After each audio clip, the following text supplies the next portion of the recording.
This happened about 4 years ago on Valentine's Day when I was 20. I'm a woman, and I've been told pretty much my whole life how dangerous some men can be when it comes to relationships. I have only dated a few guys throughout my life, and they have never treated me horribly or anything, so I figured it's possibly very rare to come across some crazy dudes. That is, until I met my ex. Real quick background story. My ex and I started dating when I was 18. He's the same age as me, and in the beginning, he was the nicest person I've ever met, but it must have all been a facade, as he started becoming verbally aggressive towards me.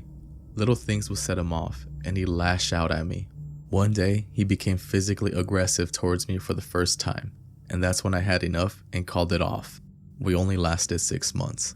Anyways, back to the actual story. I have been seeing this guy we'll call Bob. I met him from my college, and we've been on a couple of dates, and I was really starting to like him. It's Valentine's Day 2020, a month before lockdown started due to the pandemic. We decided we were going to eat at a fancy restaurant and end the day at my place since my whole family wouldn't be home. They also had plans for Valentine's Day. When we got to the restaurant, we were seated at a booth by the window. Everything was going smoothly, and I was having an amazing time with Bob. We were each taking turns talking about our favorite moments in our childhood. When I noticed a guy walk into the restaurant wearing a very baggy black hoodie with the hood on, almost covering his whole face. He was also wearing a face mask, which I found odd since nobody else was wearing one. Again, a month before the lockdown. The way this person was walking and looking around just seemed so suspicious when compared to everyone else around him. He was seated 3 tables down from us, and nobody else was seated in between the strange man and us, so I was able to occasionally glance over at this guy to see what he was up to. 3 times I caught him staring right at me, with the angriest expression on his face. I told Bob not to look over, but that there's a strange man 3 tables down staring at me angrily. He took note of it, and we decided to wrap things up and ask for to-go trays. Bob got up first, walked over to my side, and held his hand out, waiting for me to grab it so he can help me get up. It was a very special moment to me, since it's the first time he's done this, and at that exact moment was when the strange man also got up and walked over to us. He began yelling and slightly shoving Bob, telling him to fuck off and that I was his girl. That's when I realized it was my ex. The angry tone in his voice was instantly recognizable. He was causing a scene and even threatened to kill Bob. That's when bystanders thankfully intervened and were basically threatening to beat up my ex and call the cops on him. Once my ex heard the word cops, he walked out of the restaurant. I was so embarrassed, and on a drive to my house, I told Bob everything about my ex. I never told Bob anything about my ex because it was a moment in my life where I just wanted to forget that it even happened. I hated thinking about him and the time we spent together. He understood and told me he was sorry I had to go through all that. He told me that we both should file a restraining order on him first thing tomorrow, and I thought that was a good idea.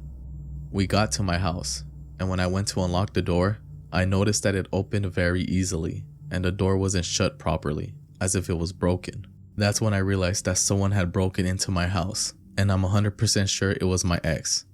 Who else would it have been? Especially with what happened at the restaurant. We got back into Bob's car, and he drove down the street so I could call the cops from a safe distance. We saw the siren lights approaching my house, and we went to greet the officers. I explained everything to them, and they went in to try and find my crazy ex. 5 minutes went by, and we heard a loud commotion. I heard the cops saying to drop it and to get the fuck on the ground. Another 5 minutes went by, and they came out with my ex in handcuffs. When he saw me and Bob, he started becoming violent and thrashing around, threatening to kill us both, my whole family, and even the officers. They took him away, and the cops explained that they found him under my bed with a huge, sharp kitchen knife. I was scared shitless. This crazy motherfucker was going to kill us. In the end, I pressed charges, and my ex was taken to prison for a long time. I eventually moved to another town nearby, and Bob and I will be celebrating our 4-year anniversary this year.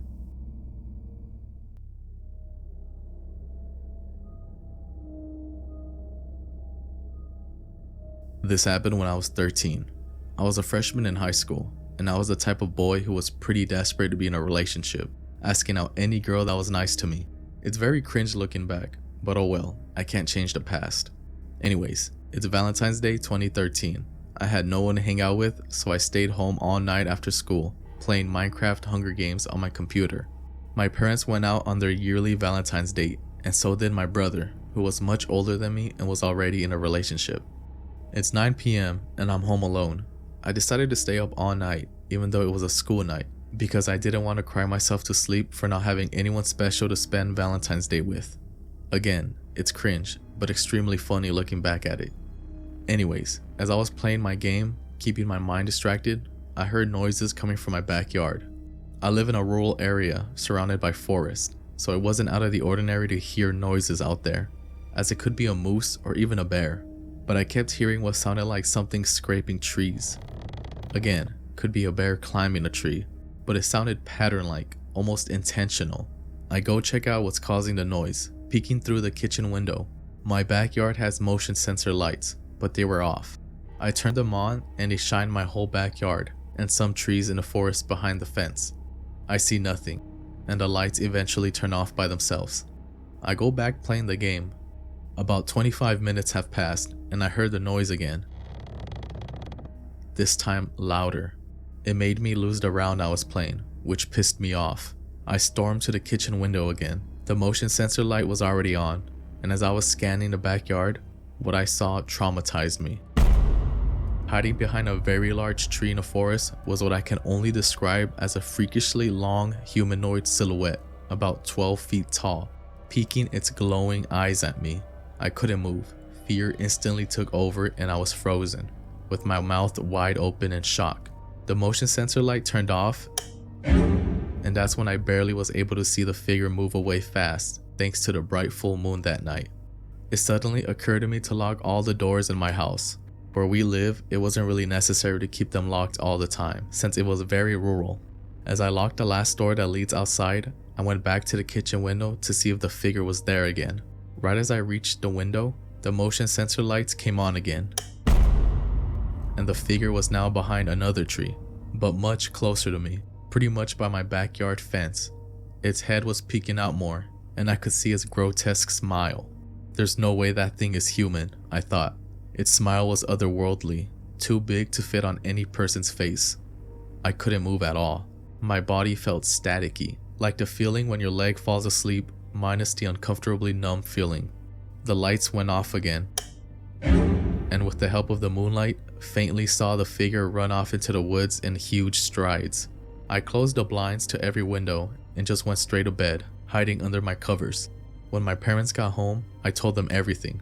But of course they never believed me, neither did my brother, thinking I was trying to prank them. Because of that event, I rarely went to that backyard and never stepped foot into those woods ever again. It's by far the scariest Valentine's Day I've ever had.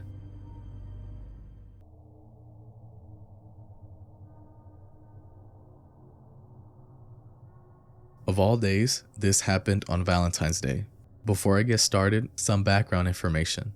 I dated a girl named Sally for a year. She moved in with me 5 months after dating.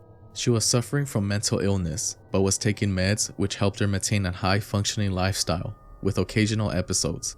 She was a really sweet person, but one day she just decided to stop taking her meds. I really tried convincing her to keep taking them, but she told me no, and that she'll be fine. I think it was due to videos spreading misinformation, but I don't know. She never told me why.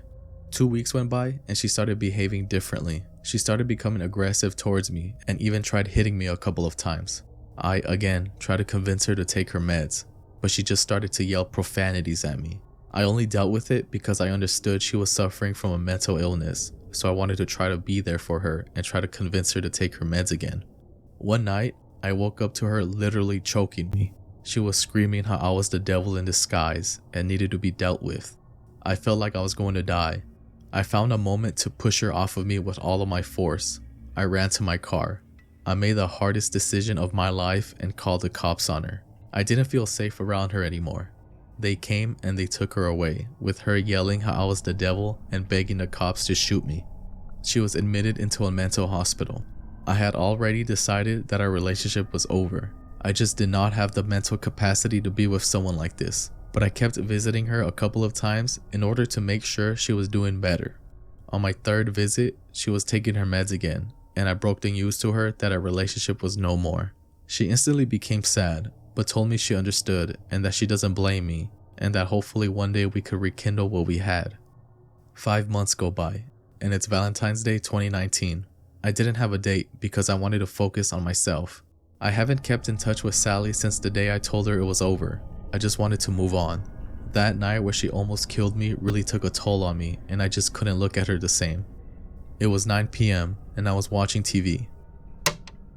I heard a noise coming from my window, like a very small rock being thrown at my window every minute. I muted the TV and I heard it again. I got up and looked out my window. Nothing. Just my quiet neighborhood. I went back to watching TV. 30 minutes go by and I'm drifting off to sleep, when loud bangs deafen my ears and my window shatters. I immediately roll from my bed to the floor, covering my head. I look to my wall and see holes in the wall. Bullet holes. Those were fucking gunshots. I grabbed my phone from my nightstand and instantly hid in my closet under a pile of dirty clothes I had left in there. I called the cops and whispered what had happened. While I was on the phone, I heard a familiar voice shouting through my shattered window. It was Sally. She was screaming on the top of her lungs how she was going to finish what she had started and kill me since I was the devil. I was scared and whispered to the dispatcher to please hurry. I heard her crawling through my shattered window and heard slow footsteps walking towards my closet. Right when I heard the footsteps stop right beside me, I peeked through a small hole in the laundry and saw Sally, covered in blood. The window was also covered in blood. She must have cut herself as she was crawling through my shattered window. Right when she was about to speak, I sprung from my closet, pushed her with all of my strength, and booked it to my front door. As I was running, I heard 2 gunshots go off. I made it to the streets and hid behind a neighbor's car. Right as I did, I heard sirens and saw red and blue flashing lights coming from down the street. I have never felt so relieved in my life. When the cops arrived, I told them that a woman was armed and dangerous in my house. The police blocked off the neighborhood and shouted at Sally through the car megaphones to come out with her hands up.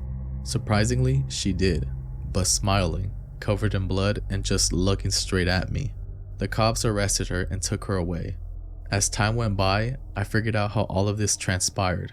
Sally was released from the mental hospital 2 months prior to this event, but must have spiraled out of control again, doing drugs and even somehow illegally purchasing a gun. I decided to move out from that small house in order to stay away from Sally. It's been 5 years now, and although I never heard from her again, I'm still mentally scarred for the rest of my life and still fear that somehow she's going to find me.